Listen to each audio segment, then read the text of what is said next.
J'ai oublié tout à l'heure, parmi les vœux, souhaiter que les voûtes de nos églises soient suffisamment solides pour qu'il n'y ait pas un deuxième Père Éric qui reçoive une brique sur la tête. Tout va bien? Vous avez retrouvé tous vos esprits? Vous n'avez plus de pansement? Bon. Mais Félix est malin, il n'était pas là ce soir-là. Hein.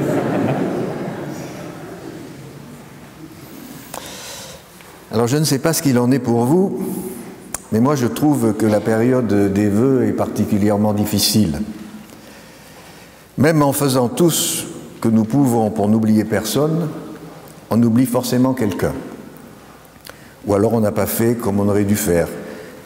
C'est ainsi qu'il y a quelques jours, une personne a appelé à la maison épiscopale parce que l'année dernière, j'avais ajouté un mot à la main et pas cette année. Et du coup, au lieu de se réjouir de la carte de vœux, elle en était tout attristée.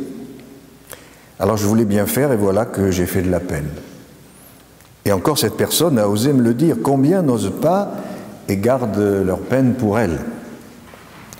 Si nous pensons à une journée comme celle d'aujourd'hui, il est impossible de ne froisser personne. Celui-ci qu'on n'a pas invité, celle-là qu'on n'aura pas saluée parce qu'on était distrait, ou bien encore, pensons aux événements comme les mariages ou les ordinations. La fin de la journée arrive, on n'a pas vu le temps passer, tout le monde est parti, et une fois la journée terminée, on se dit « j'ai oublié de dire ceci à un tel, je n'ai pas vu tel autre, il était là pourtant, je crois ». Et celui-là dont j'ai croisé le regard et qui n'a pas osé s'approcher, entouré que j'étais par d'autres personnes, peut-être avait-il quelque chose d'important à me dire.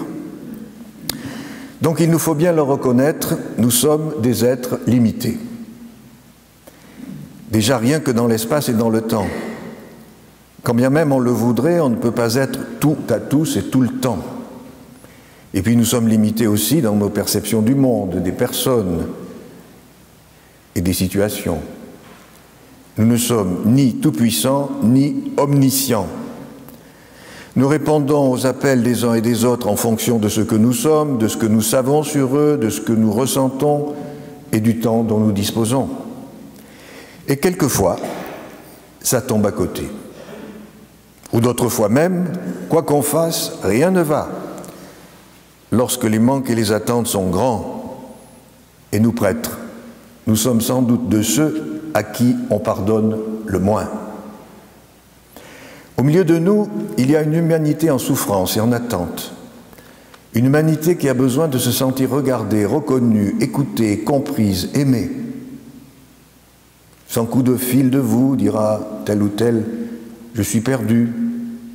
Une autre personne, j'ai l'impression qu'on ne pense pas à moi, on ne m'offre jamais rien. Cette humanité attend quelque chose de nous chrétiens, de nous prêtres. Bien sûr, ces attentes peuvent être irréalistes. Cette femme qui m'a appelé à la maison épiscopale, que pouvait-elle savoir du fait que j'avais de nombreuses cartes de vœux à envoyer et du peu de temps dont je disposais pour en personnaliser le maximum? Cette personne a réagi comme si elle était seule au monde.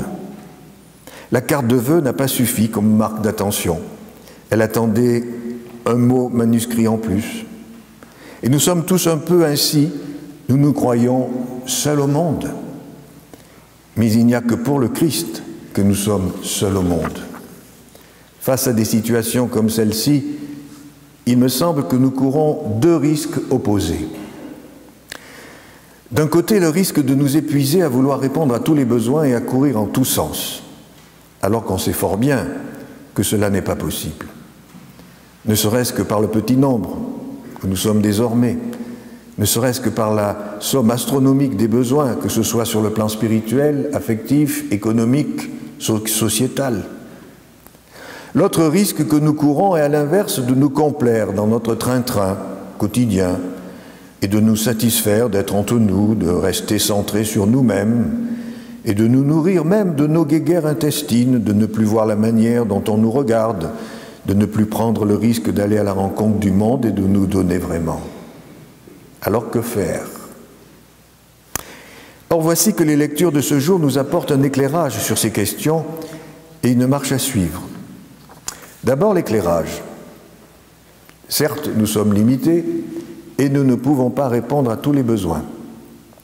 Oui, notre humanité, nous-mêmes, reconnaissons-le, nous avons des attentes et toutes ne peuvent pas être satisfaites. Mais il y a quelqu'un qui peut répondre à toutes les attentes. Et ce quelqu'un, c'est le Christ.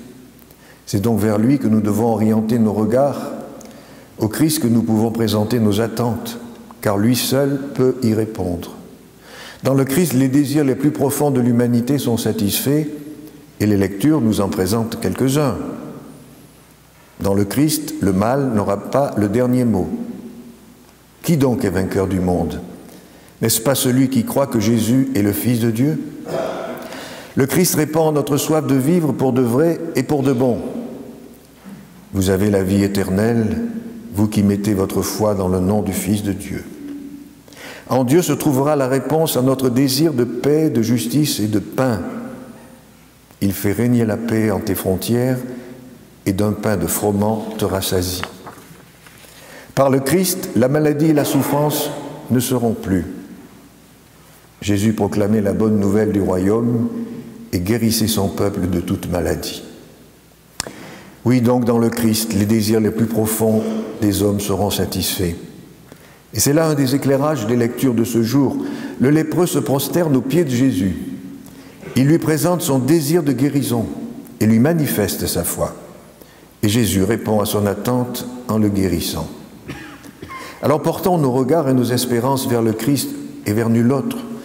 Mais trouvons ainsi dans le Christ la marche à suivre pour répondre aux attentes et aux besoins du monde. Regardez ce que fait le Christ dans cet évangile.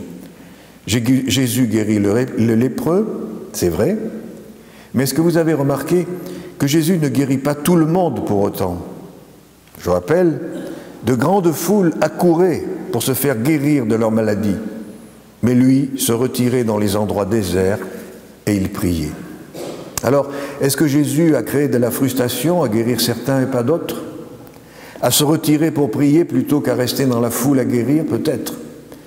Toujours est-il qu'alors même que Jésus pouvait guérir tout le monde, il ne l'a pas fait.